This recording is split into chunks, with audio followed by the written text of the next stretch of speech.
ಮಾನವಾರ್ಥಮಾವಿರ್ಭೂತಂ ಮಾನಮೇಯಾದಿಲಕ್ಷಕಂ ಶಿವರೂಪಂ ಶಿವಾನಂದಂ ವಂದ್ಯಂ ವಂದೇ ಜಗದ್ಗುರುಂ.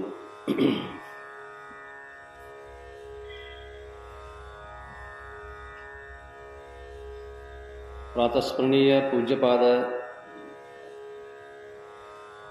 ಸದ್ಗುರು ಶಿವಾನಂದ ಮಹಾಸ್ವಾಮಿಗಳವರನ್ನು ಸ್ಮರಣೆ ಮಾಡಿಕೊಂಡು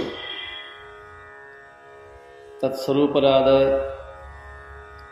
ವೇದಾಂತ ಕೇಸರಿ ಪೂಜ್ಯ ಶ್ರೀ ಮಲ್ಲಿಕಾರ್ಜುನ ಮಹಾಶಿವಗಳವರನ್ನು, ಪೂಜನೀಯ ಪುರಾಣರತ್ನ ಚನ್ನಬಸವ ಮಹಾಶಿವಗಳವರನ್ನು ಸ್ಮರಣೆ ಮಾಡಿಕೊಂಡು ಶಾಸ್ತ್ರಶ್ರವಣದಲ್ಲಿ ಸಮ್ಮಿಲಿತರಾಗಿರುವಂತಹ ಶಿವಸ್ವರೂಪಿಗಳಾದ ತಮ್ಮೆಲ್ಲರಿಗೂ ಶರಣಂ ಶರಣಾರ್ಥಿಗಳು.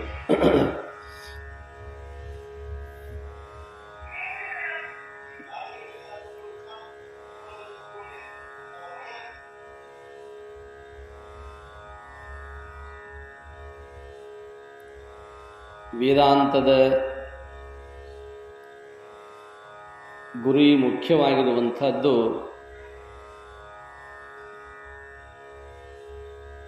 ತನ್ನ ಅರಿವನ್ನು ತಾನು ಮಾಡಿಕೊಳ್ಳುವಂತಹದ್ದು. ಆ ಅರಿವು ಅನ್ನುವಂಥ ವಸ್ತುವಿಗೆ ಆಕಾರಗಳಿಲ್ಲ. ಅರಿವನ್ನು ಉಂಟು ಮಾಡಿಕೊಡುವಂತಹ ಮತಿ ಅನ್ನುವಂಥದ್ದಲ್ಲ, ಆ ಮನಸ್ಸಿಗೂ ಆಕಾರ ಇಲ್ಲ. ಆ ಅರಿವು, ಆ ಮನಸ್ಸು, ಆ ಪ್ರಜ್ಞೆ ಅವೆಲ್ಲವುಗಳು ಕೂಡ ಶರೀರ ಇಲ್ಲದೇ ಇದ್ದರೆ ಅವುಗಳಿಗೂ ಆಶ್ರಯವಿಲ್ಲ. ಶರೀರದ ಅವು ಇಲ್ಲ, ಅವು ಅದಾವ, ನಿರಾಕಾರವಾಗ್ಯದ. ನಿರಾಕಾರವಾಗಿರುವಂತಹ ಆ ಒಂದು ವಸ್ತು, ಪರಬ್ರಹ್ಮ ವಸ್ತು, ಸಾಕಾರ ವಸ್ತುಗಳಲ್ಲಿ ನಾವೆಲ್ಲಾದರೂ ಹುಡುಕಾಡಬೇಕು ಅಂದರೆ ಸಿಗೋದಿಲ್ಲ. ಆದರೆ ಅದು ಸಿಗದೇ ಇದ್ದರೂ ಕೂಡ ನನ್ನ ಶರೀರದ ಮುಖೇನ ಕಾಣುವಂಥದ್ದು ಶರೀರ. ಕಾಣುವಂಥ ಶರೀರಕ್ಕೆ ಸ್ಫೂರ್ತಿಯನ್ನು, ಪುಷ್ಟಿಯನ್ನು, ಚೇತನವನ್ನು ಕೊಡ್ತಕ್ಕಂಥದ್ದು ಒಳಗಡೆಗೆ ಒಂದಿದೆ. ಅದು ಶರೀರದ ಯಾವುದೋ ಒಂದು ಭಾಗದಲ್ಲೂ ಇಲ್ಲ. ನಖಶಿಖಾಂತವಾಗಿ ಇರತಕ್ಕಂಥ ವಸ್ತು ಅದು. ಅಂತಹ ವಸ್ತುವನ್ನು ನಾನು ಸಾಕ್ಷಾತ್ಕರಿಸಿಕೊಳ್ಳಬೇಕು ಅಥವಾ ಅದನ್ನು ನನ್ನ ಪ್ರಜ್ಞೆಗೆ ತಂದುಕೊಂಡು ನಾನು ಆನಂದವಾಗಿರಬೇಕು ಅಂತಂತಂದರೆ ವಿಶ್ವಾಸ ಅನ್ನೋದೊಂದು ಬೇಕಲ್ಲ. ಅದಕ್ಕೆ ಶಾಸ್ತ್ರದಲ್ಲಿ ಶ್ರದ್ಧೆ ಅಂತ ಕರೀತಾರೆ. ಆ ಶ್ರದ್ಧೆ ಅನ್ನುವಂಥದ್ದು ಬರಬೇಕಾಗಿತ್ತು ಅಂತಂದರೆ ಮೊದಲಿನ 4 ಪ್ರಕ್ರಿಯೆಗಳಿದಾವಲ್ಲ, ಶಮ, ದಮ, ತಿತಿಕ್ಷಾ, ಸಮಾಧಾನ. ನಿನ್ನೇನು ಸಮಾಧಾನ. ಅಂತಹ ಒಂದು ವೃತ್ತಿ ಅನ್ನುವಂಥದ್ದನ್ನು ಕಾಪಾಡಿಕೊಂಡು ಬಂದಾಗ ನಮಗೆ ಸತ್ಯವಸ್ತುವಿನ ಸಾಕ್ಷಾತ್ಕಾರ ಅನ್ನುವಂಥದ್ದು ಆಗಲಿಕ್ಕೆ ಸಾಧ್ಯ ಇದೆ.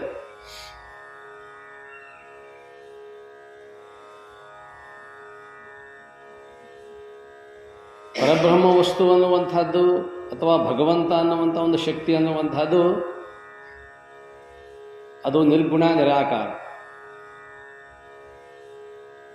ಆದರೆ ಶಾಸ್ತ್ರಗಳು ಹೇಳ್ತಾವೆ, ವೇದಾಂತದ ವಾಕ್ಯಗಳು ಹೇಳ್ತಾವೆ, ಗುರುಗಳೂ ಹೇಳ್ತಾರೆ. ವೇದಾಂತದ ವಾಕ್ಯಗಳು ನಮಗೆ ತಿಳಿದೇ ಇದ್ದಾಗ, ಉಪನಿಷತ್ತಿನ ಮಾತುಗಳು ನಮಗೆ ತಿಳಿಯದೇ ಇದ್ದಾಗ ಅವುಗಳನ್ನು ಗುರುಮುಖಾಂತರವಾಗಿ ನಾವು ತಿಳಿದುಕೊಂಡು ಅರ್ಥ ಮಾಡಿಕೊಳ್ಳಬೇಕು. ಯಾವುದೇ ವಿದ್ಯೆ ಅದ ಅಂದರೂ ಸಹಿತ ಆ ವಿದ್ಯೆಯ ಸಾಕ್ಷಾತ್ಕಾರ ಆಗಬೇಕಾತು ಅಂತಂದರೆ ಲೌಕಿಕದಲ್ಲೂ ಗುರುಗಳು ಬೇಕು, ಪರಮಾರ್ಥದಲ್ಲೂ ಗುರುಗಳು ಬೇಕು. ಗುರುವಿನ ಮಾರ್ಗದರ್ಶನ ಇಲ್ಲದೇ ಯಾವುದೂ ಕೂಡ ನಮಗೆ ಸಾಧ್ಯ ಆಗುವುದಿಲ್ಲ. ಅದಕ್ಕಾಗಿ ಇವತ್ತು ನಾವು ನೋಡತಕ್ಕಂತಹದ್ದು ವದವಿ ಶಮಾಧಿ ಸಾಧನವಾರು ನೆರೆಯದೆ ಎನ್ನುವಂಥ ಮಾತನ್ನು ಮುಗಿದಿಲ್ಲ ನಮ್ಮದು. 6 ಸಾಧನೆಗಳು ಮುಗಿಬೇಕಲ್ಲ. ವಿವೇಕ ಆಗಿದೆ, ಈಗ ವೈರಾಗ್ಯನೂ ಆಗಿದೆ, ಶಮಾಧಿ ಷಟ್ಕ್ ಸಂಪತ್ತು, ಆ 6ರ ಒಂದು ಸಮೂಹ ಅನ್ನುವಂಥದ್ದಲ್ಲ, ಅದರಲ್ಲಿ ಒಂದೊಂದೇ ನಾವು ನೋಡ್ತಾ ಬಂದಿದ್ದೇವೆ. ಈಗ ನಾವು ನೋಡ್ತಕ್ಕಂಥದ್ದು ಶ್ರದ್ಧೆ. ಶ್ರದ್ಧೆ ಅಂದ್ರೇನು? ವಿಶ್ವಾಸ. 5ನೇದ್ದು ಇದು ವದವಿ ಶಮಾಧಿ ಸಾಧನವ 6 ನೆರೆಯದೆ ಅಂದರಲ್ಲ, ಅವುಗಳನ್ನು ಕೂಡದೆ ಸುಮ್ಮನಾಗದು. ಅದನ್ನು ಬಿಡುವ ಹಾಗಿಲ್ಲ ಸೂತ್ರ. ಪ್ರತಿಯೊಂದು ಮಾತಿಗೆ ಮತ್ತು ಹೊಳ್ಳೆಲ್ಲಿಗೆ ಬರಬೇಕು. ಶಮಾಧಿ ಸಾಧನವಾರು ನೆರೆಯದೆ ಸುಮ್ಮನಾಗದು. ಹೃದಯದ ಭೋಗೇಚ್ಛೆ ತೊರೆಯದೆ ಸುಮ್ಮನಾಗದು. ಈಗ ಇಲ್ಲಿ ಅವರು ಹೇಳ್ತಕ್ಕಂಥದ್ದು 5ನೆಯ ಆ ಲಕ್ಷಣ ಯಾವುದು ಅಂತಂದ್ರೆ ಅಧಿಕಾರಿ, ವೈರಾಗ್ಯ, ಶಮಾಧಿ ಷಟ್ ಸಂಪತ್ತು. ಆ ಸಂಪತ್ತಿನಲ್ಲಿ, ಯಾಕಂದ್ರೆ ದೊಡ್ಡ ಸಂಪತ್ತು ಅಂತಾರೆ ಇವರು. ಸಂಪತ್ತು ಅಂದ್ರೇನು? ದೊಡ್ಡ ಗಣಸಮೂಹ ಇದು, ಅದಕ್ಕೆ ಸಂಪತ್ತು ಅಂದರು. ಈ ಸಂಪತ್ತಿನಲ್ಲಿ ಬರ್ತಕ್ಕಂಥ 5ನೇದು ಶ್ರದ್ಧೆ, ವಿಶ್ವಾಸ. ಎಲ್ಲಿ ವಿಶ್ವಾಸ, ಎಲ್ಲಿ ಶ್ರದ್ಧೆಯನ್ನಿಡೋದು? ಅವ್ರು ಹೇಳ್ತಾರೆ, ಗುರುಗಳು ಹೇಳ್ತಕ್ಕಂತಹ ಮಾತಿನಲ್ಲಿ, ಆನಂತರ ಉಪನಿಷತ್ತುಗಳಲ್ಲಿ, ವೇದಾಂತದಲ್ಲಿ ಹೇಳಿರ್ತಕ್ಕಂತಹ ಮಾತುಗಳಲ್ಲಿ ವಿಶ್ವಾಸವನ್ನು ಇಡು. ಯಾಕಂದ್ರೆ ಇವು ಯಾವೂ ಸುಳ್ಳಲ್ಲ. ನಾವೇನ ಬರೆದದ್ದು ಎಲ್ಲ ಕೆಲವು ಸುಳ್ಳಾಗ್ತವೆ. ಯಾಕಂದ್ರೆ ನಾವು ಕಂಡು ಬರೆದವರಲ್ಲ, ಕಾಣಲಾರದನ್ನೇ ಬರೆದವರು. ಬೇಕಾದಷ್ಟು ಸಾಹಿತ್ಯವನ್ನು ರಚನೆ ಮಾಡಬಹುದು. ನಾವು ಲೌಕಿಕವಾಗಿರ್ತಕ್ಕಂಥದ್ದನ್ನು ಮಾಡಬಹುದು, ಪಾರಲೌಕಿಕವಾಗಿರ್ತಕ್ಕಂಥ ಸಾಹಿತ್ಯವನ್ನು ರಚನೆ ಮಾಡಬಹುದು. ಆದರೆ ಅವೆಲ್ಲ ಮಾಡಿದ್ದು ಕೂಡ ಜೀವಬುದ್ಧಿಯಿಂದ ನಾವು ಬರೆದೇವೆ, ಬ್ರಹ್ಮಭಾವದಿಂದ ಬರೆದಿಲ್ಲ. ಉಪನಿಷತ್ಕಾರರು, ಶರಣರು, ಮಹಾರಾಷ್ಟ್ರದ ಸಂತರು, ಉತ್ತರದ ಮೀರಾಬಾಯಿ, ಕಬೀರದಂಥವರು, ಅವರೆಲ್ಲರೂ ಬರೆದದ್ದೇನು ಅಂತಂದ್ರೆ, ಆ ಭಾವವನ್ನು ಅರಿತುಕೊಂಡು ಏನೋ ಒಂದಿಷ್ಟು ಶಬ್ದಗಳು ನಿಲುಕಿದುವು ಅಂತ ತಿಳ್ಕೊಂಡು ಭಗವಂತನಿಗೆ ಸಮೀಪವಾಗುವಂಥ ಶಬ್ದಗಳನ್ನು ಬರೆದಾರೆ ವಿನಃ ಭಗವಂತನೇ ತೋರಿಸೋದು ಆಗಿಲ್ಲ ಅವರಿಗೆ. ಹೀಗೆ ಇರಬಹುದು ಅನ್ನುವಂಥದ್ದು. ಯಾಕಂದ್ರೆ ಕಂಡ ವ್ಯಕ್ತಿ ಆ ಕಂಡ ವಸ್ತುವನ್ನು ಯಾವ ರೀತಿ ಹೇಳಬೇಕು ಅನ್ನುವಂಥದ್ದು ಬಾಯಿಗೆ ಬರಲಿಕ್ಕೆ ಶಕ್ಯನೇ ಇಲ್ಲ. ಆದರೂ ಉತ್ಪ್ರೇಕ್ಷೆಯಾಗಿ ಹೇಳ್ತಾನೆ. ಹೀಗೆ ಇರಬಹುದು ಅನ್ನುವಂಥದ್ದು. ಹಾಗೆ ಇರಲಿಕ್ಕಿಲ್ಲ. ಈಗ ಆಕಾಶವನ್ನು ಯಾವ ರೀತಿ ವರ್ಣನ ಮಾಡೋದು? ಮೋಡಗಳನ್ನು ವರ್ಣನ ಮಾಡಬಹುದು. ಕಾಣಿಸ್ತವ ಮೋಡಗಳು, ಜಿಂಕೆಯಂತೆ ಕಾಣಿಸ್ತವ, ಮೊಲದಂತೆ ಕಾಣಿಸ್ತವ, ಆನೆ ಒಂಟೆಯಂತೆ ಆ ಆಕಾರವನ್ನು ತಾಳ್ಕೊಂತಿರ್ತಾವ, ಹಂಗೆ ಕರಗ್ತಿರ್ತಾವ. ಈಗ ನೋಡಿದ್ದು ಮತ್ತೊಂದು ಕ್ಷಣಕ್ಕೆ ಅದು ಇರಂಗಿಲ್ಲ, ಹೋಗ್ತಿರ್ತದ ಅದು. ಅದು ನಾವು ನೋಡ್ತಿರ್ತೀವಿ. ಅಲ್ಲಿ ನೋಡಂದ್ರೆ ಕರಗಿರ್ತದ. ಅದು ಸ್ಥಿರವಾಗಿರ್ತಕ್ಕಂಥದ್ದಲ್ಲ ಮೋಡ. ಹಾಗೇ ಮುಂದೆ ಸಾಗ್ತಿರ್ತದ. ವಾಯುವಿನ ಆ ರಭಸಕ್ಕೆ, ಆ ಗಾಳಿಯ ಹೊಡೆತಕ್ಕೆ ಹಾಗೆ ಮುಂದೆ ಸಾಗ್ತಿರ್ತದ. ಆದರೆ ಮೋಡಗಳು ಸಾಗಿದಾವ ಮುಂದಕ್ಕೆ ಚಲಿಸ್ಯಾವ ಅಂತಂದ ಮಟ್ಟಿಗೆ ಆಕಾಶನೂ ಚಲಿಸಿದನು ಇಲ್ಲ. ಆಕಾಶ ನಿಶ್ಚಲವಾಗಿರ್ತಕ್ಕಂಥದ್ದು, ಮೋಡಗಳಿಗೆ ಆಶ್ರಯವನ್ನು ಕೊಟ್ಟಿರ್ತಕ್ಕಂಥದ್ದು ಆಕಾಶ. ಇಂಥ ಆಕಾಶ ಅನ್ನುವಂಥದ್ದು ಸ್ತಬ್ಧವಾಗಿರ್ತದಲ್ಲ, ಅದನ್ನು ವರ್ಣನೆ ಮಾಡಲಿಕ್ಕೆ ನಮಗೆ ಬರುವುದಿಲ್ಲ. ಏನಂತ ವರ್ಣನ ಮಾಡೋದು? ಎಷ್ಟಂತ ವರ್ಣನ ಮಾಡೋದು? ತಾರಾಮಂಡಲವನ್ನು ಎಷ್ಟಂತ ನಾವು ಎಣಿಕೆಯನ್ನು ಎಷ್ಟಂತ ಮಾಡೋದು? ವಿಜ್ಞಾನ ಇಷ್ಟು ಅದ ಅಂದರೂ ಸಹಿತ ಗ್ಯಾಲಕ್ಸಿಗಳನ್ನು ಹೇಳಬಹುದು. ಒಂದು ಗ್ಯಾಲಕ್ಸಿಯಲ್ಲಿ ಇರ್ತಕ್ಕಂತಹ ಆ ಸಮೂಹವನ್ನು ವರ್ಣನೆ ಮಾಡಲಿಕ್ಕೆ ಸಾಧ್ಯ ಇಲ್ಲ. ಸುಪ್ತವಾಗಿ ಗುಪ್ತವಾಗಿ ಅವ್ಯಕ್ತವಾಗಿ ಎಷ್ಟೋ ಅದಾವೆ. ತಾರಾಮಂಡಲದಲ್ಲಿ ಎಷ್ಟೋ ಹುದುಗಿಕೊಂಡು ಕುಂತಾವೆ, ಹೇಳಲಿಕ್ಕೆ ಆಗೋದಿಲ್ಲ. ಹಾಗಿಲ್ಲಿ ಆ ಬೃಹತ್ತಾಗಿರ್ತಕ್ಕಂತಹ ಬ್ರಹ್ಮ ಸಾಕ್ಷಾತ್ಕಾರವನ್ನು ಮಾಡಿಕೊಂಡಿರ್ತಕ್ಕಂತಹ ಋಷಿಮುನಿಗಳು ತಾವು ತಮ್ಮ ಅನುಭವವನ್ನು ಬರೆದಾರಲ್ಲ, ಆದರೆ ಇದಮ್ಮಿತ್ತಮ್ ಅಂತ ತಿಳ್ಕೊಂಡು ಅವರು ಹೇಳಿರ್ತಕ್ಕಂಥ ನಿಲುವಿಗೆ ನಾವು ಹೋಗ್ಬೇಕಲ್ಲ. ನಾವು ಇಲ್ಲೇ ನಿಂತುಕೊಂಡೇ ನಾವು ತರ್ಕ ಮಾಡ್ತೇವೆ. ತರ್ಕ, ಕುತರ್ಕ, ವಿತರ್ಕ, ಸವಿತರ್ಕ ಏನೇನೋ ಮಾಡ್ತೇವೆ. ನೈಷಾ ತರ್ಕೇಣ ಮತಿರಾಪನೀಯ ಮತ್ತೊಂದು ಶಾಸ್ತ್ರ ಹೇಳ್ತದೆ, ಉಪನಿಷತ್ತು ಹೇಳ್ತದೆ. ನ ಏಷಾ ತರ್ಕೇಣ, ತರ್ಕದ ಆ ನಿನ್ನ ಬುದ್ಧಿಗೆ ನೆಲಕೋದಿಲ್ಲ. ಬ್ರಹ್ಮವಸ್ತು ಅನ್ನುವಂಥದ್ದು, ಪರಮಾತ್ಮ ವಸ್ತು ಅನ್ನುವಂಥದ್ದು. ಇಲ್ಲಿ ಪರಮಾತ್ಮ ಅಂತಂದ್ರೆ ನಾವು ಇಟ್ಟಿರ್ತಕ್ಕಂಥ ಪ್ರತಿಮೆಗಳಿಗೆ ನಾವು ಪರಮಾತ್ಮ ಅನ್ನಕ್ಕೆ ಹೇಳ್ತೇವೆ. ದೇವರ ಗುಡಿಯೊಳಗೆ ಹೋಗಿ ಕೂತ್ಕೊಂಡು ನಾವು ನಮ್ಮ ಭಾವವನ್ನು ಸಮರ್ಪಣೆ ಮಾಡ್ತೇವೆ. ದೇವಾ ನೋಡಪ್ಪ, ನಮ್ಮನ್ನು ಕಾಪಾಡಪ್ಪ ಅಂತ ತಿಳ್ಕೊಂಡು. ಅದೊಂದು ಮೂರ್ತ ವಸ್ತು, ಶ್ರದ್ಧೆ ಐತೆ. ಇಲ್ಲಿ ಕಲ್ಲಿನಲ್ಲಿ ಶ್ರದ್ಧೆ ಅದ ಅಂದಮೇಲೆ, ಒಂದು ಕಟ್ಟಿಗೆಯಲ್ಲಿ ಶ್ರದ್ಧೆ ಐತೆ ಅಂದಮೇಲೆ ದ್ಯಾಮವ್ವ ಅದಾಳ, ಊರಾಗ ದ್ಯಾಮವ್ವ ಅದಾಳ, ಕಟ್ಟಿಗೆ ದ್ಯಾಮವ್ವ. ಸುಟ್ಟರು ಸುಡ್ತಾಳ, ಇಟ್ಟರೆ ಇಡ್ತಾಳ. ಹೌದಾ?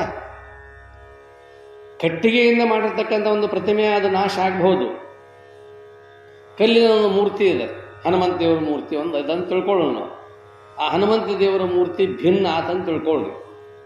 ಘೋಡಿಗೇರಿಯೊಳಗೆ ಭಿನ್ನ ಆಗಿರ್ತಕ್ಕಂತಹ ಹನುಮಂತ ದೇವರ ಮೂರ್ತಿ ಇಡೀ ಹಿಂದೂಸ್ಥಾನದಾಗ ಅಷ್ಟೇ ಅಲ್ಲ, ಪರದೇಶದಾಗ ಇರ್ತಕ್ಕಂಥ ಎಲ್ಲ ಮೂರ್ತಿಗಳು ಭಿನ್ನ ಆಗಿರಬೇಕು.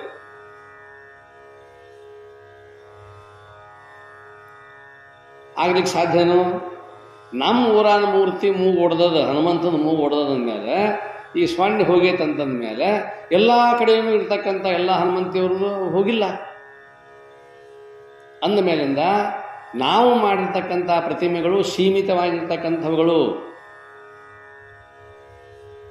10ನೇ ದಿವಸಕ್ಕೆ ನೀವು ಉಡಿ ತುಂಬಿ ಕಳಿಸ್ಕೊಡ್ತೀರಿ. 11 ವರ್ಷಕ್ಕೊಮ್ಮೆ ಜಾತ್ರೆ ಮಾಡಿ ಯಾರನ್ನು ಕಳಿಸ್ತೀರಿ? ಎಲ್ಲಿ ಕಳಿಸ್ತೀರಿ? ದೇವರಿಗೆ ಸೀಮಿತ ಅಂತಂದ್ರೆ ನಮ್ಮ ಮನುಷ್ಯರಿಗೆ ಸೀಮಿತ. ಅದು ನಿಸ್ಸೀಮವಾಗಿರ್ತಕ್ಕಂಥ ವಸ್ತು. ಅದು ಮನುಷ್ಯರು ನಾವು ನಮ್ಮೂರು ಸೀಮೆ ದಾಟಿ ಹೋಗ್ಬೇಕಪ್ಪ, ಆಕಿ ಇಲ್ಲಿರಬಾರ್ದು ಅಂದ್ರೆ ಆಕಿ ಆ ಊರಿಗೆ ಹೋಗ್ತದೆ ಶ್ವಾಪುರ. ಆ ಊರಂದ್ರೆ ಮುಂದಿನವ್ರಿಗೆ ಹಿಂಗ ಹೋಗೋದು. ಇದು ದೇವರೆಲ್ಲ ಸೀಮೆ ದಾಟಿ ಹೋದ್ರೆ ನಾವು ಬದುಕುದು ಹೆಂಗೆ? ಸುಮ್ಮನೆ ಒಂದು ಪ್ರತಿಮೆ, ಅದು ಒಂದು ರೂಪವನ್ನು ಮಾಡ್ಕೊಂಡಿದ್ದೇವೆ. ಇಷ್ಟು ಶ್ರದ್ಧೆಯನ್ನು ಇಟ್ಟೇವಿ ದ್ಯಾಮವನ ಮೇಲೆ, ಹನುಮಂತನ ಮೇಲೆ, ರಾಮನ ಮೇಲೆ, ಕೃಷ್ಣನ ಮೇಲೆ, ಶಿವನ ಮೇಲೆ, ನಮ್ಮ ಭಾವನೆಗೆ ತಕ್ಕಂಗೆ ಒಂದಿಷ್ಟು ಮೂರ್ತಿ ಮಾಡ್ಕೊಂಡೇವೆ. ಎಲ್ಲ ಮಗಳು ಒಂದು ಜಗದಾಗ ಒಂದು ಬುಟ್ಟಿ, ಜಗ ಅಂದ್ರೇನು? ಒಂದು ಬುಟ್ಟೆ ಹಾಕಿಂದ ಕುಂದಿರಿಸ್ಕೊಂಡು ಬೆಳ್ಳಿ ಮೂರ್ತಿನೋ ಎಲ್ಲ ಮಾಡ್ಕೊಂಡು ಎಲ್ಲ ಕಡೆ ಸೀರೆ ಉಡಿಸಿ ಏನೇನು ಅಲಂಕಾರ ಮಾಡಬೇಕು ಎಲ್ಲ ಮಾಡಿ ಮಾಡಿ ಮಾಡಿ ಮಾಡಿ ಮತ್ತು ಜಗ ಹೊತ್ತಾಳದ್ರೆ ಕುಣಿಯಾಕೆ ಅಲ್ತಾಳ. ಹಂಗೆ ಇರಕ್ಕೆ ಬರೋದಿಲ್ಲ. ಯಾಕೆ? ಜಗತ್ತಾಗಿ ಹೊತ್ತಾಳ. ಇಷ್ಟು ಜಗತ್ತನ್ನ ಹೊತ್ತ ನಾನು ಭಾರ ಆಗೋದನ್ನ ಮತ್ತು ಕುಣ್ಕೋತ ಹೋಗೋದನ್ನ ಮತ್ತು ಆಕೆ ಹೇಳ್ದಂಗೆ ನಾವು ಕೇಳಬೇಕಲ್ಲ. ಯಾಕೆ? ಜಗ ಹೊತ್ತಾಕಿ. ಜಗ ಹೊತ್ತವ್ರು ಯಾರು? ಭಗವಂತ ಅಂತಕ್ಕಂಥ ಜಗ ಹೊತ್ತ. ಒಂದು ರೂಪಕ. ಜಗದಾಗಿರ್ತಕ್ಕಂತಹ ಆ ವಸ್ತುವಿನಲ್ಲಿರ್ತಕ್ಕಂತಹ ಜಗ ಅನ್ನುವಂಥದ್ದು ಏನೋ ಒಂದು ಐತಲ್ಲ, ಜಗನ ಅಂತಿರಲಿಲ್ಲ. ಅದರಲ್ಲಿರ್ತಕ್ಕಂಥ ಮೂರ್ತಿ ಕೆಳಗೆ ಬಿದ್ದು ಭಿನ್ನ ಆಯ್ತು ಅಂತಂದ್ರೆ, ಈ ವರ್ಷ ಮಂಗಳವಾರ ದಿವಸ ಅಥವಾ ಶುಕ್ರವಾರ ದಿವಸ ನಾನು ಜೋಗಕ್ಕೆ ಬಂದಾಗ, ಮಂಗಳವಾರ ದಿವಸ ಅಥವಾ ಶುಕ್ರವಾರ ದಿವಸ ಒಂದು 5 ಮಂದಿ ಮಾಡೋದಿಲ್ಲ, ಅವ್ರು ಮೂತ್ ಹಾಕಿದವರು. ಎದಕ್ಕೆ ಬರ್ತಾರೆ ಅವರು? ಭಿಕ್ಷೆಗೆ ಬರ್ತಾರೆ, ಅದು ನಿಯಮ. ಮೂತ್ ಹಾಕ್ಯವಪ್ಪ ಅಂದಮೇಲೆ ಒಂದು 5 ಮಂದಿ ಭಿಕ್ಷೆ ಮಾಡ್ಕೊಂಬರ್ಬೇಕು. ಎಷ್ಟೋ ಯಾಕೆ ನೀಡೋಲ್ಲ ತಿಳ್ಕೊಂಡು ಭಿಕ್ಷೆಗೆ ಬರ್ತೀವಿ.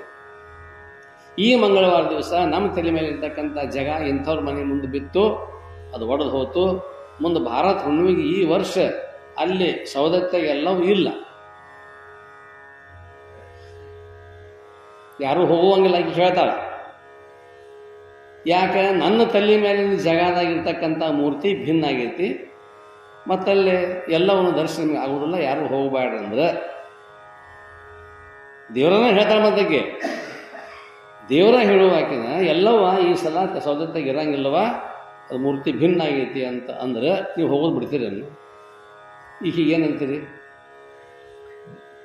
ಹುಚ್ಚಿ. ನೀವ ದೇವರ ಕೇಳೋರು ಮತ್ತು ಹೊಳ್ಳಿ ಹುಚ್ಚನವ್ರು ನೀವ. ಹುಚ್ಚರು ಯಾರು?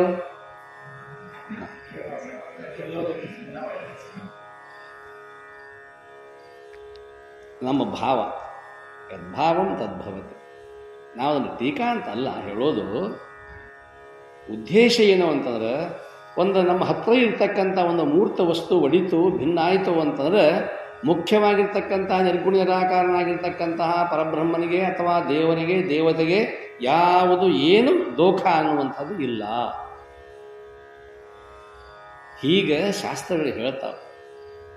ಅಂದಮೇಲಿಂದ ಕಂಡ ವಸ್ತುವನ್ನು ಸಾಧಕರಿಗೆ ಹೇಳುವಾಗ ಸಾಧಕನಲ್ಲಿ ಏನು ಬೇಕು ಅಂದರೆ ಶ್ರದ್ಧೆ ಬೇಕು. ಎಲ್ಲಿ ಶ್ರದ್ಧೆ ಬೇಕು ಅಂದರೆ ಗುರುವಿನ ವಾಕ್ಯದಲ್ಲಿ ಮತ್ತು ವೇದಾಂತದ ವಾಕ್ಯಗಳಲ್ಲಿ ಶ್ರದ್ಧೆ ಅನ್ನುವಂಥದ್ದು ಇತ್ತು ಅಂತಂತಂದ್ರೆ ಶ್ರದ್ಧಾವಾನ್ ಲಭತೆ ಜ್ಞಾನಂ. ಶ್ರೀ ಮಹಾದೇವನ ನೆನೆವನ ಆವನಾದಡೋ ಆಗಲಿ. ಆವನಾದಡೇನು? ಶ್ರೀ ಮಹಾದೇವನ ನೆನೆವ ಬಾಯ ತಂಬುಲಿವ ಮೆಲುವೆ, ಬೀಳುಡಿಗೆ ಹೊದಿವೆ, ಪಾದರಕ್ಷೆಯ ಕಾಯ್ದು ಬದುಕುವೆ ಕೂಡಲ ಸಂಗಮ ದೇವ ಅಂತಾರೆ ಶರಣರು. ಎಷ್ಟು ಶ್ರದ್ಧೆ ನೋಡ್ರಿ. ಅವನಾದಡೇನು? ಕುಲದಲ್ಲಿ ಯಾವನಾದಡೇನು?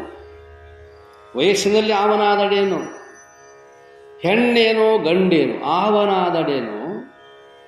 ಶ್ರೀ ಮಹಾದೇವನ ನೆನೆವವನ ಬಾಯ ತುಂಬಲಿವ ನೆನೆವೆ, ತುಂಬಲಿಯ ಮೆಲುವೆ, ಬೀಳುಡಿಗೆಯ ಹೊದಿವೆ. ನೋಡಿ ಎಷ್ಟು ಬಸವಣ್ಣನವ್ರದ್ದು ಸಹಿತ ಎಷ್ಟು ಶ್ರದ್ಧೆ ಇತ್ತು. ಯಾವ ಜಾತಿಯವನಾಗಲಿ, ಹೆಣ್ಣಿರಲಿ ಗಂಡಿರಲಿ, ಸಣ್ಣವನಿರಲಿ ದೊಡ್ಡವನಿರಲಿ, ಶ್ರೀ ಮಹಾದೇವನ ನೆನೆವವನ, ಯಾರು ಮಹಾದೇವನನ್ನು ಪರಮಾತ್ಮನನ್ನು ನೆನೀತಾರ ಅವರು ಉಂಡು ಬಿಟ್ಟಿರ್ತಕ್ಕಂತಹ ಅಂಗುಳವನ್ನು, ಅಂಗಳನ್ನು ಅನ್ನೋದು ತಂಗಳನ್ನು ಅಲ್ಲ, ಆ ಉಂಡು ಬಿಟ್ಟಿರ್ತಕ್ಕಂಥ ಎಂಜಲು ಅಂತ ನಾವು ಕರಿತೇವಲ್ಲ, ಅದನ್ನು ನಾನು ಊಟ ಮಾಡ್ತೇನೆ. ಅದು ಪ್ರಸಾದ ಅಂತ ತಿಳ್ಕೊಳ್ತೇವೆ. ಬೀಳುಡಿಗೆ ಹೊದಿವೆ, ಹರಕ್ಕೆ ಹಂಗೆದಾವ ಅಂತ ತಿಳ್ಕೊಂಡು ಅಥವಾ ಮೈಮೇಲೆ ಬಿದ್ದಿರ್ತಕ್ಕಂಥ ಅವ್ರು ಏನು ಹುಟ್ಟು ಬಿಟ್ಟಿರ್ತಾರಲ್ಲ ಅದನ್ನು ಹಾಕ್ಕೊಂಡು ನಾ ಬದುಕ್ತೇನೆ. ಅವರು ಊಟ ಮಾಡಿರ್ತಕ್ಕಂಥ ಅನ್ನದ ಅಗಳು ಕೆಳಗೆ ಬಿತ್ತಿತ್ತಂದ್ರೆ ಆಯ್ಕೆ ಮಾಡ್ಕೊಂಡು ಅದನ್ನು ಊಟ ಮಾಡಿ ಬದುಕ್ತೀನಿ. ಯಾಕೆ? ನಾನಂತೂ ನೆನೆದಿಲ್ಲ ಪರಮಾತ್ಮನನ್ನು. ಅವರು ನೆನೆದಾರ, ಅವರು ನಾಮಸ್ಮರಣೆ ಮಾಡ್ತಾರೆ. ಅವರ ಬಾಯಿಯಿಂದ ಬಂದಿರತಕ್ಕಂಥ ಆ ಅನ್ನದ ಅಗಳನ್ನು ನಾನು ತಿಂದು ಸ್ವೀಕಾರ ಮಾಡಿ ನಾನು ಬದುಕ್ತೇನೆ. ಅಷ್ಟು ಶ್ರದ್ಧೆ. ಅವರು ಹೊತ್ಕೊಂಡಿರ್ತಕ್ಕಂಥ ಉಟ್ಕೊಂಡಿರ್ತಕ್ಕಂಥ ಬಟ್ಟೆಗಳನ್ನು ಬಿಟ್ಟಿರ್ತಾರಲ್ಲ ಅವುಗಳನ್ನು ಹಾಕ್ಕೊಂಡು ಅವುಗಳನ್ನು ಶ್ರದ್ಧೆಯಿಂದ ನಾನು ಅದನ್ನು ಆರಾಧನೆ ಮಾಡಿಕೊಂಡು ಬದುಕ್ತೀನಿ. ಅಷ್ಟೇ ಅಲ್ಲ, ಪಾದರಕ್ಷೆಯ ಕಾಯ್ದು ಬದುಕುವೆ. ಅವರು ಬಿಟ್ಟಿರ್ತಕ್ಕಂಥ ಪಾದರಕ್ಷೆಯನ್ನು ಕಾಯ್ದು ನಾನು ಬದುಕ್ತೀನಿ ಕೂಡಲ ಸಂಗಮ ದೇವ. ಇದು ಶ್ರದ್ಧೆ. ಗೀತೆ ಹೇಳ್ತದೆ, ಶ್ರದ್ಧಾವಾನ್ ಲಭತೆ ಜ್ಞಾನಂ ತತ್ಪರಃ ಸಂಯತೇಂದ್ರಿಯ. ಶ್ರದ್ಧಾವಾನ್ ಲಭತೆ ಜ್ಞಾನಂ. ಶ್ರದ್ಧೆ ಅನ್ನೋದಿತ್ತು ಅಂದರೆ ನಿನಗೆ ಜ್ಞಾನ ಆಗುತ್ತೆ. ಎಲ್ಲಿ ಶ್ರದ್ಧೆ? ಗುರುವಾಕ್ಯದಲ್ಲಿ ಶ್ರದ್ಧೆ. ಅವನು ಹೇಳ್ತಕ್ಕಂಥದ್ದು ಸುಳ್ಳು ಹೇಳೋದಿಲ್ಲ ಗುರು ಅಂತಕ್ಕಂಥವನು. ಯಾವ ಗುರು?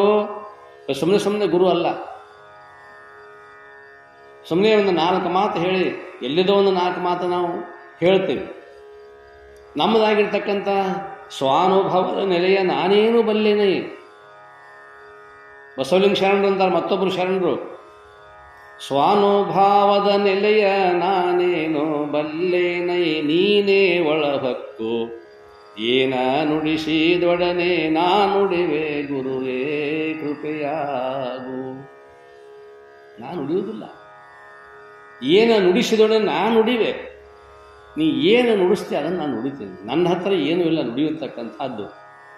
ಪಾಂಡಿತ್ಯ ಪೂರ್ಣವಾಗಿರ್ತಕ್ಕಂಥ ಮಾತುಗಳನ್ನು ಹೇಳಬಹುದು. ನಿಮಗೆ 4 ಅಕ್ಷರಗಳನ್ನು ಓದಿಕೊಂಡು ಅವುಗಳನ್ನು ಅರ್ಥ ಮಾಡಿಕೊಂಡು ಮನನ ಮಾಡಿಕೊಂಡು ಅದನ್ನು ಹೇಳಬಹುದು.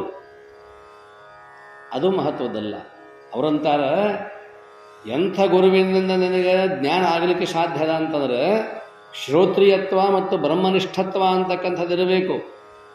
ಶ್ರೋತ್ರಿಯತ್ವ ಅಂತಂದ್ರೆ ಶ್ರೋತ್ರಿಯ ಅಂತಂದ್ರೆ ಶ್ರುತಿಗಳನ್ನು ಅಧ್ಯಯನ ಮಾಡಿದಿರಬೇಕು. ಬರೀ ಅಧ್ಯಯನ ಅಷ್ಟೇ ಅಲ್ಲ, ಶ್ರುತಿ ಹೇಳ್ದಂಗೆ ನಡೆದಿರಬೇಕು.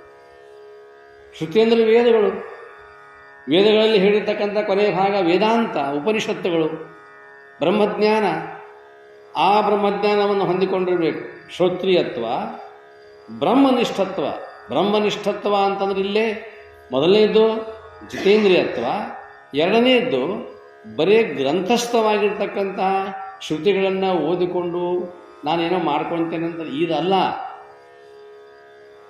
ಏನು ಮಾಡ್ಕೊಳ್ಬೇಕು? ಬ್ರಹ್ಮನಿಷ್ಠತೆ ಅಂತಕ್ಕಂಥದ್ದಿರಬೇಕು. ಭಗವಂತನ ಮೇಲೆ ಶ್ರದ್ಧೆ ಅಂತಕ್ಕಂಥದ್ದಿರಬೇಕು. ಆ ಶ್ರದ್ಧೆಯನ್ನು ಇಟ್ಟುಕೊಂಡು ಮುಂದುವರಿಬೇಕು. ಅಂದಾಗ ಮಾತ್ರ ನನಗೆ ಶ್ರದ್ಧಾವಾನ್ ಲಭತೆ ಜ್ಞಾನಂ, ಆ ಜ್ಞಾನ ಅಂತಕ್ಕಂಥದ್ದಾಗಲಿಕ್ಕೆ ಸಾಧ್ಯದ. ವಿಶ್ವಾಸ ಇಲ್ಲಿ ಶಾಸ್ತ್ರದಲ್ಲಿ ಶ್ರದ್ಧೆ ಅಂತ ಇರುತ್ತೆ. ಅದೇ ವಿಶ್ವಾಸ, ಅದೇ ನಂಬಿಕೆ. ನಂಬಿಕೆಯ ಕಾರಣವ ಸಾಂಬನಿಸುವುದಕ್ಕೆ ಅದೇ ಶ್ರದ್ಧೆ. ಅಂಥ ಶ್ರದ್ಧೆ ಎಲ್ಲಿ ಬೇಕು ಅಂತಂದ್ರೆ ವಾಕ್ಯಗಳಲ್ಲಿ. ಏನು ಹೇಳ್ತದ ವಾಕ್ಯ? ಅಹಂ ಬ್ರಹ್ಮಾಸ್ಮಿ, ಇದು ಅದರದೇ, ಅದೇ ವಾಕ್ಯ ಇದು. ತತ್ ತ್ವಂ ಅಸಿ, ಇದು ಅದರ ವಾಕ್ಯ. ವೇದ ವಾಕ್ಯಗಳು, ವೇದಾಂತದ ವಾಕ್ಯಗಳು, ಅವುಗಳ ಮೇಲೆ ಶ್ರದ್ಧೆ ಇಡಬೇಕು, ನಿಷ್ಠೆ ಇರಬೇಕು. ಅವುಗಳನ್ನು ತಿಳಿಸಿ ಹೇಳ್ತಾನೆ ಗುರುನಾಥ. ತತ್ ಅಂದ್ರೇನು, ತ್ವಂ ಅಂದ್ರೇನು, ಅಸಿ ಅಂದ್ರೇನು, ಅಹಂ ಅಂದ್ರೇನು, ಬ್ರಹ್ಮ ಅಂದ್ರೆ ಅದು, ಅಸ್ಮಿ ಯಾವುದು, ಇದೆಲ್ಲವನ್ನು ತಿಳಿ ಹೇಳ್ತಕ್ಕಂತಹ ಒಂದು ಶಕ್ತಿ ಸಾಮರ್ಥ್ಯ ಗುರುವಿನಲ್ಲದೆ, ಗುರುವಿನ ಮಾತಿನಲ್ಲೂ ಶ್ರದ್ಧೆ ಇಡು, ಆ ವಾಕ್ಯಗಳಲ್ಲೂ ಶ್ರದ್ಧೆ ಇಡು. ಉತ್ತರ ಭಾರತದಲ್ಲಿ ವೈಷ್ಣವ ಪಂಥದ ಒಬ್ಬ ಗುರುಗಳಿದ್ದರು, ಯಾದವಾರ್ಯರು ಅಂತ ತಿಳ್ಕೊಂಡು, ಬಹಳ ಶ್ರೇಷ್ಠ ಸಂತರು, ಬಹಳ ದೊಡ್ಡ ವ್ಯಕ್ತಿಗಳು. ವೈಷ್ಣವ ಪಂಥದವರು ಒಂದಿಷ್ಟು ಒಟುಗಳನ್ನು ತಮ್ಮ ಹತ್ರ ಇಟ್ಟುಕೊಂಡು ಅಭ್ಯಾಸ ಮಾಡಿಸ್ತಿದ್ರು. ಬಹಳ ದೊಡ್ಡ ವ್ಯಕ್ತಿಗಳು, ಅಷ್ಟೇ ಸಮಾಧಾನ. ವಿಚಿತ್ರ ಅಂತಂದ್ರೆ ಎಲ್ಲಿ ಪಾಂಡಿತ್ಯ ಇರ್ತದ, ಎಲ್ಲಿ ಪಂಡಿತರು ಇರ್ತಾರ, ಎಲ್ಲಿ ಸರಸ್ವತಿ ಇರ್ತಾಳ, ಅಲ್ಲಿ ಬಡತನ ಇರ್ತದೆ. ನಾ ಅಲ್ಲಿರುವುದಿಲ್ಲ ಅಂತಾಳೆ ಲಕ್ಷ್ಮಿ. ಸಮತಿ ಮತ್ಸರ. ಸರಸ್ವತಿ ಇದ್ದಲ್ಲೇ ಲಕ್ಷ್ಮಿ ಇರುವುದು, ಲಕ್ಷ್ಮಿ ಇದ್ದಲ್ಲೇ ಎರಡೂ ಇರಬೇಕಾದ್ರೆ ಬಹಳ ಅಪರೂಪ. ಬೇಕಾದಷ್ಟು ಸಂಪತ್ತಿರ್ತದೆ, ತಲೆ ಇರುವುದು. ತಲೆ ಐತಿ. ಡಿ ವಿ ಗುಂಡಪ್ಪನವರು, ಡಿ ವಿ ಜಿಯವರು ಎಷ್ಟು ದೊಡ್ಡ ವ್ಯಕ್ತಿಗಳು, ವಿಶ್ವದರ್ಶನವನ್ನು ಮಾಡಿಸ್ತಕ್ಕಂಥ ದೊಡ್ಡ ಸಾಹಿತಿಗಳು. ಅಷ್ಟೇ ಅಲ್ಲ, ಅಷ್ಟು ಅದ್ಭುತವಾಗಿರ್ತಕ್ಕಂಥ ಜ್ಞಾನ. ನಿಮಗೆ ಹೇಳಬೇಕಂದ್ರೆ ಈ ಕಾಲದ ವ್ಯಾಸ ಡಿ ವಿ ಜಿ ಅಂದರೆ ಭಾಳ ದೊಡ್ಡ ವ್ಯಕ್ತಿ. ಅಷ್ಟೇ ಸಮಾಧಾನ, ಸ್ವಾಭಿಮಾನ. ಸಮಾಧಾನ, ಸ್ವಾಭಿಮಾನ.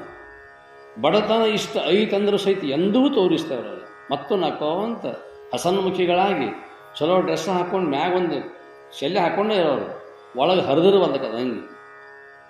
ಅಷ್ಟು ಗುಂಡಪ್ಪನವರು, ಡಿ ವಿ ಜಿ.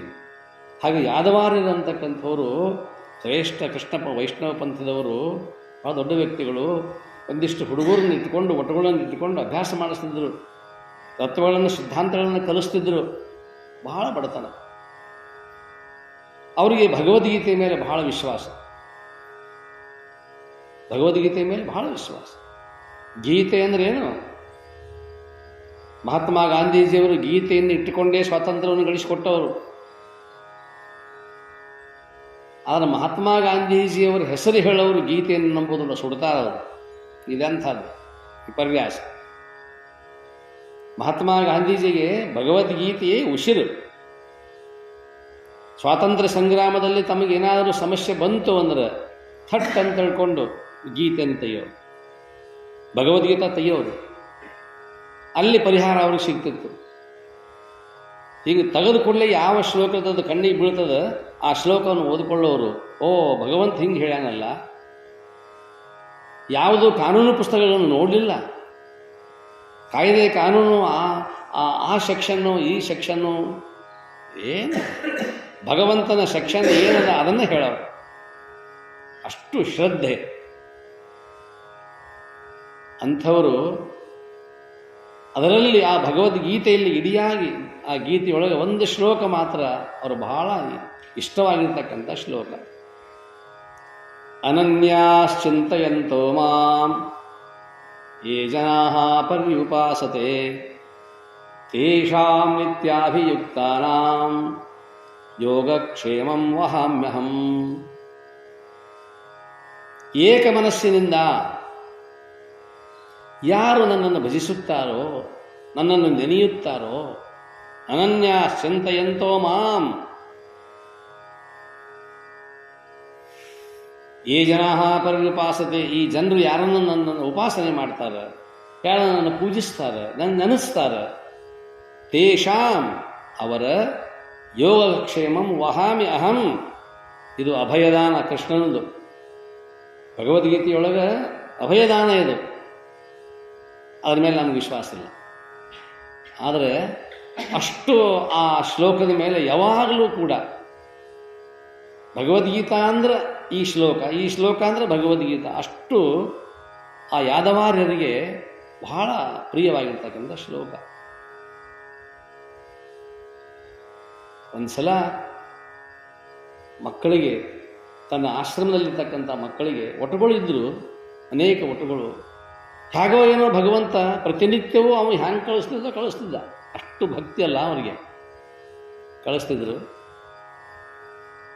ಒಂದು ದಿವಸ ಏನೂ ಬರಲಿಲ್ಲ. ಹೆಂಡತಿ ಹೇಳ್ತಾಳೆ, ರಾಯರೇ, ನಾವು ದೊಡ್ಡವರು, ವಯಸ್ಸಲ್ಲಿ ದೊಡ್ಡವರು ಇದ್ದೇವೆ, ಹಸಿವನ್ನು ತಾಳ್ಕೊಳ್ತೇವೆ, ನೀರು ಕುಡಿದು ಬದುಕ್ತೇವೆ.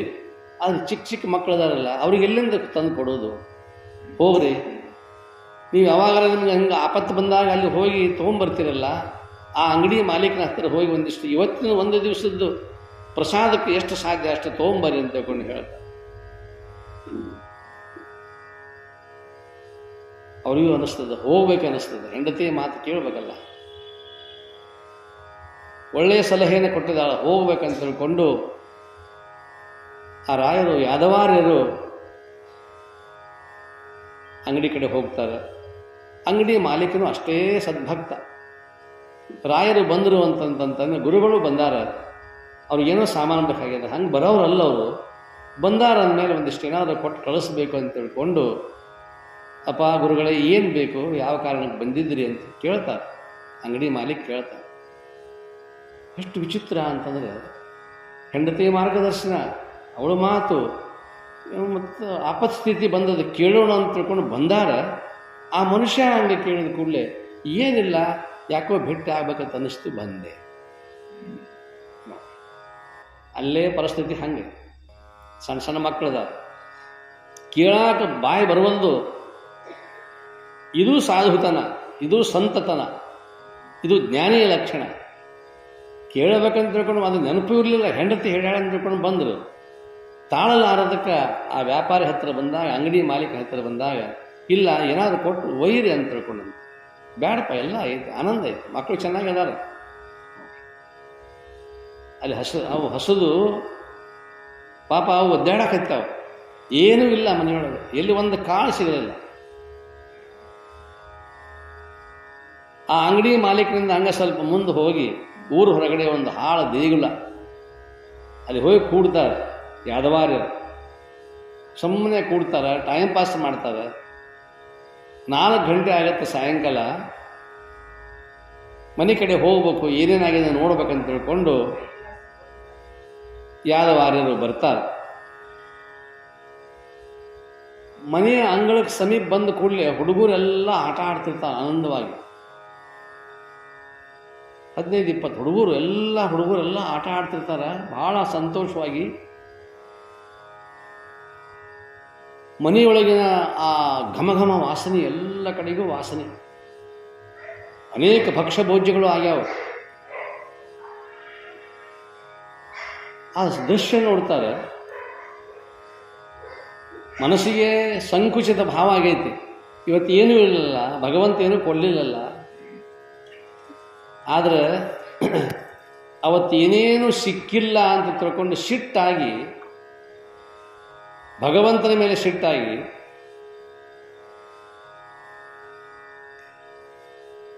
ಆ ಪುಸ್ತಕ ತಗೊಂತಾರೆ, ಭಗವದ್ಗೀತೆ.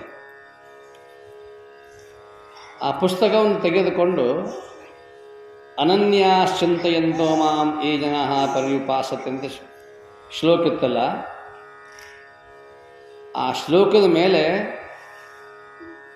ಒಂದು ಪೆನ್ ತಗೊಂಡು, ಒಂದು ಕೆಂಪು ಪೆನ್ ತಗೊಂಡು 2 ಸಲ ಸಿಟ್ಟು ಬಂದು ಹಾಳೆ ಹರಿಯುವಂಗೆ ಹಿಂಗೆ ಗೆರಿ ಹೊಡಿತಾರೆ ಅದ್ರ ಮೇಲೆ. ಈ ಶ್ಲೋಕ ಇಂದು ನನಗೆ ಸುಳ್ಳಾತು ಅಂತ. ಯಾವ ವ್ಯಕ್ತಿ ಕೃಷ್ಣ ಭಗವಾನ್ ನನಗೆ ಅಭಯದಾನವನ್ನು ಕೊಟ್ಟಿದ್ದನೋ ಆ ವ್ಯಕ್ತಿ ಇವತ್ತಿನ ದಿವಸ ನನ್ನ ಕೈ ಬಿಟ್ಟ ಅಂತ ತಿಳ್ಕೊಂಡು ಗೆರಿ ಹಾಕಿ ಹೋಗಿರ್ತಾನೆ ಗುಡಿ ಕಡೆ. ಈ ಕಡೆ ಮಕ್ಕಳು ಆಡೋದು, ಮನೆಯೊಳಗಿನ ಆ ಸುವಾಸನೆ ಬರೋದು, ಇದೆಲ್ಲ ನೋಡಿ ಮನೆಗೆ ಅಂಗಳಕ್ಕೆ ಬರ್ತಾರೆ, ಮನೆ ಮುಂದೆ ಬರ್ತಾರೆ. ಹೆಂಡತಿ ಕೇಳ್ತಾರೆ, ಯಾಕ್ರಿ ಎಲ್ಲಿ ಹೋಗಿದ್ರಿ, ಏನು? ಮಕ್ಕಳು ನಿಮ್ಮ ದಾರಿ ನೋಡಿ ನೋಡಿ ನೋಡಿ ಊಟ ಮಾಡಿಬಿಟ್ಟು. ಆಶ್ಚರ್ಯ, ಯಾದವಾರ ಏನಿದೆಲ್ಲ, ಎಲ್ಲಿಂದ ಬಂತು, ಏನು ಬಂತು ಅಂತ ಕೇಳಿದಾಗ, ಏನ್ರಿ ನೀವಾ ಕೊಟ್ಟು ಕಳಿಸಿರಲ್ಲ. ಒಬ್ಬ ಹುಡುಗ ಬಂದು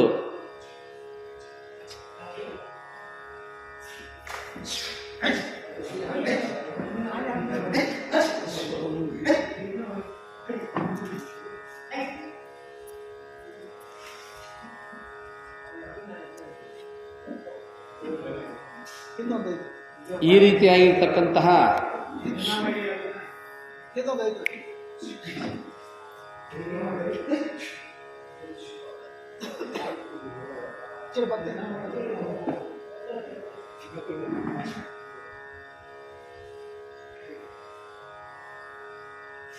ಈ ಮಾತನ್ನು ಹೇಳಿದಾಗ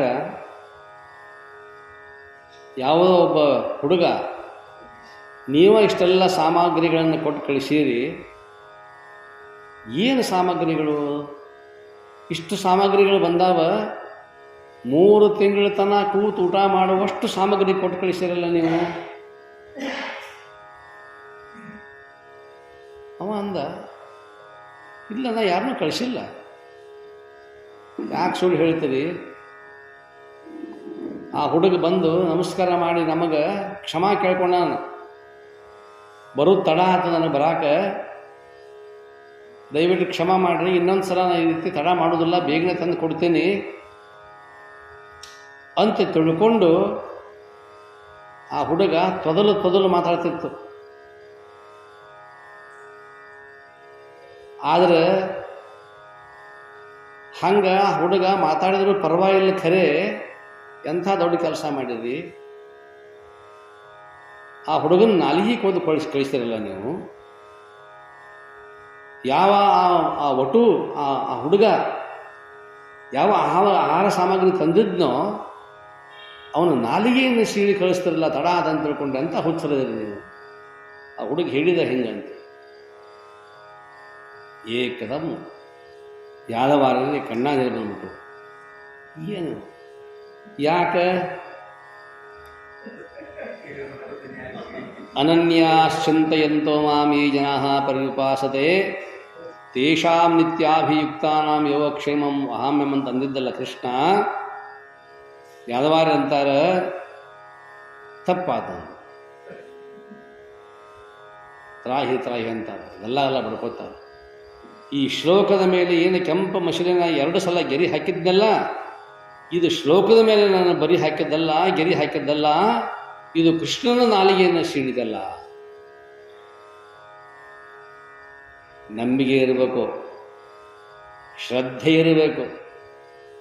ಗೀತೆ ಅಂದರೆ ಏನದು? ಪಂಚಮ ವೇದ.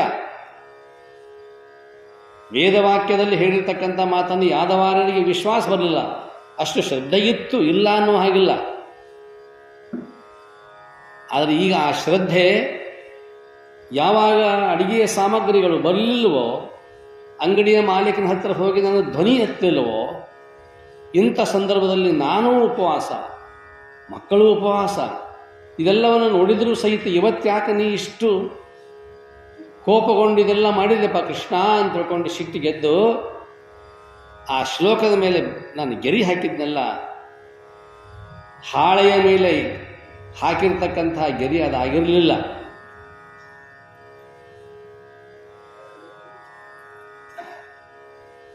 ಅದು ಯಾವ ಗೆರಿ ಆಗಿತ್ತು ಅಂತಂದ್ರೆ ಕೃಷ್ಣನ ನಾಲಿಗೆಯನ್ನು ಸೀಳಿರ್ತಕ್ಕಂತಹ ಆ ಪೆನ್ನು ಒಂದು ಆಯುಧ ಆಗಿತ್ತು. ಆ ಹಾಳಿ, ಅದ್ರ ಮೇಲೆ ಬರೆದಿರ್ತಕ್ಕಂಥ ಶ್ಲೋಕ ಯಾರು ಹೇಳಿದ್ರು ಅದನ್ನು? ಕೃಷ್ಣ ಹೇಳಿದ್ದು.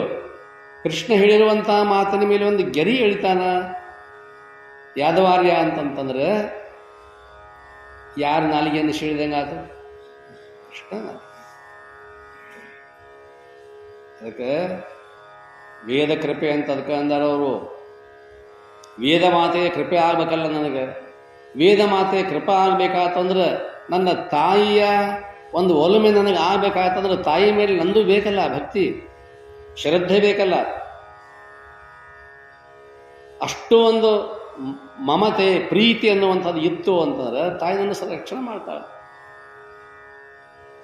ಆದರೆ ನಮಗೇನಾಗಿಬಿಡ್ತದೆ ಅಂತಂದ್ರೆ ಸಂದರ್ಭಕ್ಕೆ ಅನುಗುಣವಾಗಿ ನಾವು ಏನು ಮಾಡ್ತೀವಿ, ಭಗವಂತನನ್ನು ಈ ರೀತಿಯಾಗಿ ಶಪಿಸ್ತೇವೆ.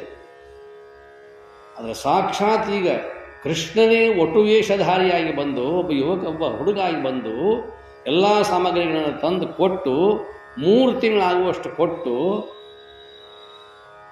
ಮತ್ತೆ ಹೇಳ್ತಾನೆ, ತಪ್ಪಾದು ನಂದು, ಇನ್ನೊಮ್ಮೆ ಈ ರೀತಿ ತಡ ಮಾಡೋದಿಲ್ಲ. ಆಯಿತು ಸರಿ, ಇದ್ಯಾಕೆ ರಕ್ತ ಅಂತ ಕೇಳ್ತಾಳೆ ತಾಯಿ. ಹೆಂಡತಿ ಕೇಳ್ತಾಳೆ, ಯಾದವಾರ ಹೆಂಡತಿ, ಇದ್ಯಾಕೆ ರಕ್ತ? ನಾನು ಬೇಗನೆ ಬರಲಾರ್ದಕ್ಕೆ ರಾಯರು ನನ್ನ ನಾಲಿಗೆ ಸೀಳ್ಯಾರ. ಕೃಷ್ಣ ಹಿಡ್ಕೊಂಬಂದೆ ನಾಲಿಗೆ ಹಿಡಿದೇನೆ ಚಾಕುಲಿ ಸೀಳ್ಯಾರನವ್ರು. ಬರೀ ತಾಪಾಗಿ ಒಂದು ಲೈನ್ ಮೇಲೆ, ಒಂದು ಶ್ಲೋಕದ ಮೇಲೆ ಹಿಂಗೆ ಗೆರೆ ಹೊಡೆದ. ಆ ಗೆರೆ ಬರೀ ಆಯಿತು, ಕೃಷ್ಣನಿಗೆ ಬರೀ ಆಯಿತು. ಅದಕ್ಕೆ ನಾವು ಕೂಡ ಭಗವಂತನನ್ನು ವಿಶ್ವಾಸ ಮೇಲೆ ಇಟ್ಟು ಶ್ರದ್ಧೆಯಿಂದ ನಾವು ಯಾವ ರೀತಿಯಾಗಿ ನಡ್ಕೊಳ್ತೇವಲ್ಲ ಆ ರೀತಿಯಾಗಿರ್ತಕ್ಕಂಥದ್ದು ನಮ್ಮ ಹಾಗೆ ಆಗ್ತದ. ಆ ಶ್ರದ್ಧೆ ಬೇಕು. ನಂಬರು ನಚ್ಚರು ಬರಿದೆ ಕರೆವರು, ನಂಬಲರಿಯರಿ ಲೋಕದ ಮನುಜರು, ನಂಬಿ ಕರೆದಡೆ ಓ ಎನ್ನನೇ ಶಿವನು, ನಂಬದೆ ನಚ್ಚದೆ ಬರಿಬರಿ ಕರೆವರು, ಕೊಂಬ ಮೆಟ್ಟಿ ಕೂಗೆಂದ ನಮ್ಮ ಕೂಡಲ ಸಂಗಮ ದೇವ. ಆ ಅರ್ಥಧ್ವನಿ ಇರಬೇಕು. ಕೊಂಬು ಊದಾವ, ಕಾಳೆ ಊದಾವ, ಅವ ಊದಬೇಕಾತಂದ್ರೆ ಅವನು ತಾಕತ್ತೆ ಬೇಕು. ಕೊಂಬಂದ್ರೆ ಅದು ಊದುಗಳಿವಲ್ಲ, ಈಗಂತೂ ಊದುಗಳಿವಿಲ್ಲ ಬಿಡ್ರಿ. ಕೊಂಬಂದ್ರೆ ಊದುಗಳಿವಲ್ಲ, ಉಸಲು ಹಿಡಿದು ನನ್ನ ಆಹಾರ ಚಕ್ರ ಒಂದು ಬಿಗಿ ಹಿಡಿದು ಊದಬೇಕು ಅವ ಕೊಂಬು. ಹೆಂಗೆ ಒಬ್ಬ ಕೊಂಬು ಉದಾವ ಅಷ್ಟು ತಾಕತ್ತಿಂದ ಊದ್ತಾನ, ಅಷ್ಟು ತಾಕತ್ತು ಆ ಭಕ್ತಿ ಅನ್ನುವಂಥ ಆ ತಾಕತ್ತು ಇತ್ತಂತಂದ್ರೆ ಕೊಂಬ ಮೆಟ್ಟಿಗೆ ಹೋಗಂದ ನಮ್ಮ ಕೂಡಲ ಸಂಗಮ ದೇವ. ಅದು ಆ ರೀತಿ ಬೇಕು. ಅದಕ್ಕೆ ಗುರುವಿನ ಮಾತಿನಲ್ಲಿ ಆ ವೇದಾಂತದ ವಾಕ್ಯದ ಮೇಲೆ ನಮಗೆ ಕೃಪಾ ಅಂತಕ್ಕಂಥದ್ದು, ನಮಗೆ ಭಕ್ತಿ ಅನ್ನುವಂಥದ್ದು ಇರಬೇಕು. ಇಲ್ಲಿ ಭಕ್ತಿ ಅಲ್ಲ, ಶ್ರದ್ಧೆ. ಅಷ್ಟು ವಿಶ್ವಾಸ ಇರಬೇಕು. ಆ ವಿಶ್ವಾಸ ಇತ್ತು ಅಂತಂದ್ರೆ ಕಾಪಾಡೋದು ಅವನು ಬಿಟ್ಕೊಟ್ಟದ್ದು. ಆದರೆ ನಮಗೆ ಹೆಂಗಿರಬೇಕು ಆ ಶ್ರದ್ಧೆ ಅಂತಂದ್ರೆ, ಅಂಧಶ್ರದ್ಧೆಯೂ ಅಲ್ಲ ಹೇಳೋದು, ಧಾರಾಕಾರ ವೃತ್ತಿ ಅಂತಕ್ಕಂಥದ್ದು ಹಂಗಿರಬೇಕು. ಭಕ್ತಿ ಅನ್ನುವಂಥದ್ದು ಆ ರೀತಿ ಇರಬೇಕು.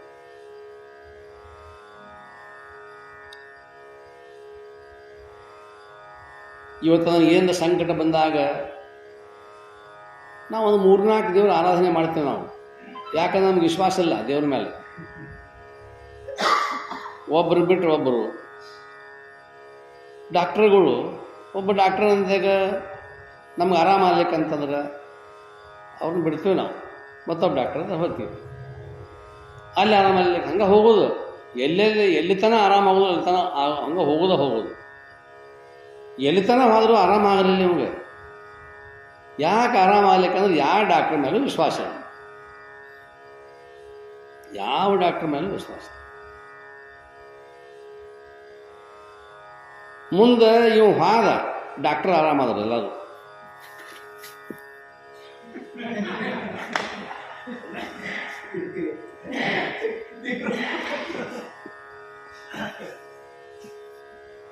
ನೀವು ಸಾಲ ಹಿಡಿದು ಹಂಗೆ ಹೋಗೋದು. ನೀವು ಹಾದ ಎಲ್ಲ ಡಾಕ್ಟ್ರು ಆರಾಮಾದ. ಹಂಗೆ ಒಂದು ಗ್ರಂಥ ಆಗಲಿ, ಆ ಗ್ರಂಥ ಮುಗಿಯುವವರೆಗೂ ಕೂಡ ಆ ಗ್ರಂಥ ದೇವತೆ ಅನ್ನುವಂಥದ್ದು ಇರ್ತದೆ, ಅಷ್ಟು ನಿಷ್ಠ ಇರಬೇಕು. ಯಾವುದೇ ಒಂದು ಗ್ರಂಥವನ್ನು ನಾವು ಪ್ರಾರಂಭ ಮಾಡಿದ ಬೇಕಾದಂಥ ಗ್ರಂಥ ಇರಲಿ, ಇವತ್ತು ವೇದ ಇರಲಿ, ವೇದಾಂತ ಇರಲಿ, ಗೀತೆ ಇರಲಿ, ಉಪನಿಷತ್ತು ಇರಲಿ, ನಿಜಗುಣದ ಶಾಸ್ತ್ರಗಳು ಇರಲಿ, ಯಾವುದೇ ಸಿದ್ಧಾಂತದ ಶಾಸ್ತ್ರಗಳಿದ್ದರೂ ಕೂಡ ಆ ಶಾಸ್ತ್ರ ಆಗಬೇಕು. ಆವಾಗ ಅದೇ ಆಗಬೇಕು. ನಾನು ಅಂದಾಗ ನನಗದು ಅವಗತ ಆಗಲಿಕ್ಕೆ ಸಾಧ್ಯ. ನಾವು ಹಂಗೆ ಮಾಡೋದಿಲ್ಲ. ಇವು ಶಾಸ್ತ್ರ ಗ್ರಂಥಗಳಂದ್ರೆ ರದ್ದಿ ಪೇಪರ್ ಅಲ್ಲ. ನಾವೆಲ್ಲ ಏನು ಮಾಡ್ತೇವೆ ಅಂತಂತಂದ್ರೆ ಮಲ್ಕೊಳ್ತೇವೆ. ಮಲ್ಕೊಂಡ್ರೆ ಬೇಗನೆ ನಿದ್ದೆ ಬರೋದಿಲ್ವಾ ಅಂತ ತಿಳ್ಕೊಂಡು ಅದು ಎಂದಿಂದ ಯಾಕಿರೋದು, ಅದು ಪೇಪರ್ ಅದು. ಇವತ್ತಿಂದ ಬೇಕಂತಿಲ್ಲ, ನಾಳೆದು ಬೇಕಂತಿಲ್ಲ, ಅದು ಎಂದಿಂದಲೇ ಹಾಕಿರೋದ. ಅದನ್ನು ಓದ್ಕೋತ ಮಕ್ಕಳು. ಅದು ಓದ್ಕೋತ ಮಕ್ಕೊಂಡಾಗ ಅದೇನು ಬ್ರಹ್ಮಜ್ಞಾನ ಅಲ್ಲ, ಸುಮ್ಮನೆ 4 ಅಕ್ಷರ. ಆಕಂಠ ಪೂರ್ತಿಯಾಗಿ ಆರಾಮ ಊಟ ಮಾಡ್ಯಾನ, ಕಣ್ತಮ್ಮ ನಿದ್ದೆ ಬರ್ಬೇಕಾಗೈತಿ, ಬರವಲ್ದು. ಯಾಕಂದ್ರೆ ತಿಲ್ಲಾಗ ಹುಳ ಕಡ್ಯಾಕ ಹೈತಾವ. ತಿಲ್ಲಾಗಂದ್ರೆ ಏನಲ್ಲ, ಒಳಗಿನ ಹುಳ.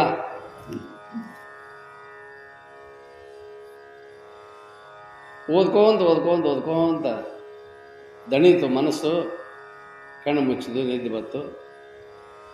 ಪೇಪರ್ ಮುದ್ದೆ ಮಾಡ್ಯಾರ ಒಗಿತಾನ, ಅಥವಾ ಇವನ್ ಮ್ಯಾಲ ಬಿದ್ದು ಮುದ್ದೆ ಹಾಕೈತೆ, ಆಮೇಲೆ ಇವನು ನಿದ್ದೆ ಹಾಕೈತೆ. ಹಂಗಲ್ಲಿದ್ದು ನಿದ್ದೆ ಬರುವ ಸಲುವಾಗಿ ಇದು ಅಲ್ಲ. ನಿದ್ರೆ ಬಾರದಿದೆನ್ನ ಪರಿಭವ ದುಃಖ ಸಮುದ್ರವೆನಿಸುವ ಸಾಯಸವ ನೆನೆದು ಅಂತಾರೆ ನಿಜಗೊಂಡು. ನಿದ್ರೆ ಬರೋಲ್ಲ ನನಗೆ. ಪರಿಭವ ದುಃಖ ಸಮುದ್ರವೆನಿಸುವ ಸಾಯಸವ ನೆನೆದು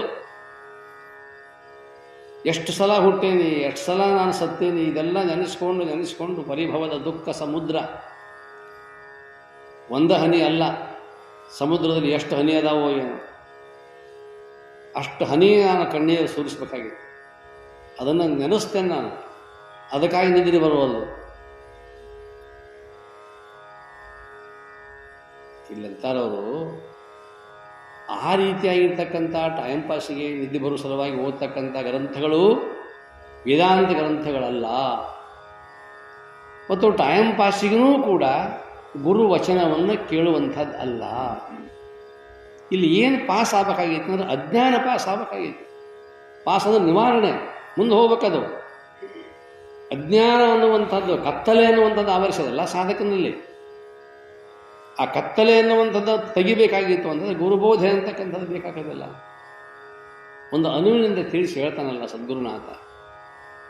ಆ ಕಾರಣಕ್ಕಾಗಿ ಶ್ರದ್ಧಾವಾನ್ ಲಭತೆ ಜ್ಞಾನ. ಶ್ರದ್ಧೆ, ನಂಬಿಕೆ, ವಿಶ್ವಾಸ ಇದಿತ್ತು ಅಂತಂದರೆ ನಮ್ಮ ಅಜ್ಞಾನ ಅನ್ನುವಂಥದ್ದು ನಿವಾರಣೆ ಆಗಲಿಕ್ಕೆ ಸಾಧ್ಯತೆ. ಅದರಲ್ಲಿ ಇದು 5ನೇ ಇದೆ. ಶಮಾಧಿ ಸಾಧನವ 6 ನೆರೆಯದೆ ಎಂದಾರಲ್ಲ, ಅವು 6ನ್ನು ಅರ್ಥ ಮಾಡಿಕೊಂಡು ಕೂಡಿಕೊಳ್ಳಲಾರದನೇ ಸುಮ್ಮನಾಗದು ವಿಧಿಯೊಳೊಂದದೆ ಮುಕ್ತಿ. ಸುಮ್ಮನೆ ಇನ್ನು ಮೋಕ್ಷ ಜ್ಞಾನ ಆಗಂದ್ರೆ ಆಗುವುದಿಲ್ಲಪ್ಪ. ಇವು ಸಾಧನಗಳದಾವ. ಶಮಾಧಿ ಸಾಧನಾ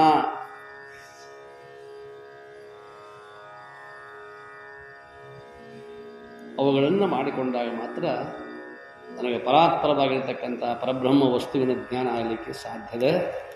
ಇಷ್ಟು 5 ಆ ಲಕ್ಷಣಗಳನ್ನು ಹೇಳಿದರು.